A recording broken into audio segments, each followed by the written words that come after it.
ઉમરેઠ વિધાનસભા બેઠકની પેટા ચૂંટણીમાં ભાજપે ફરી એકવાર જીતનો ઝંડો લહેરાવ્યો છે। ભાજપના ઉમેદવાર હર્ષદ પરમારની ભવ્ય જીત થઈ છે। આશરે 30,596 મતે ભાજપના હર્ષદ પરમારનો વિજય થયો છે, જ્યારે કોંગ્રેસના ઉમેદવાર ભૃગુરાજસિંહની હાર થઈ છે। વર્ષ 2022માં 66.44% મતદાન સાથે ભાજપના ઉમેદવાર ગોવિંદ પરમારે 26,717 મતોથી જીત નોંધાવી હતી।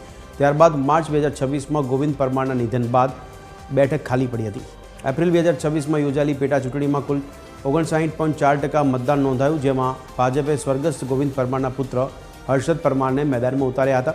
મતદાતાઓએ ફરી એકવાર ભાજપ પર વિશ્વાસ મૂકતા ઉમરેઠમાં ભગવો યથાવત રહ્યો છે।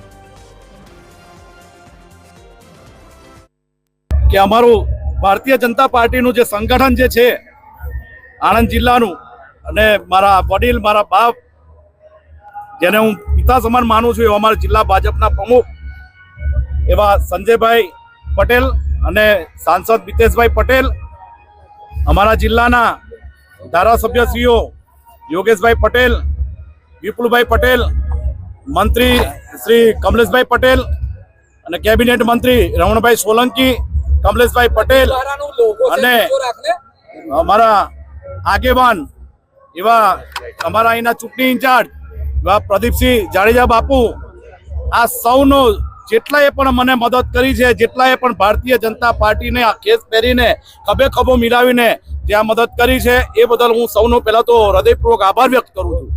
પરિણામ જોકે ઈવીએમ ઉપર અમને શંકા છે અને ચૂંટણી અધિકારીને પણ લેખિતમાં અરજી આપી છે।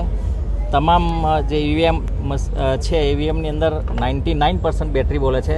કન્ઝમ્પશન થયું હોય તો બેટરી કમસે કમ એક દિવસમાં ખાલી 1% ના હોય, અને એટલા માટે ચૂંટણી અધિકારીને મેં લેખિતમાં અરજી પણ આપી છે, એટલે શંકા ઉપજાવે પરિણામ છે।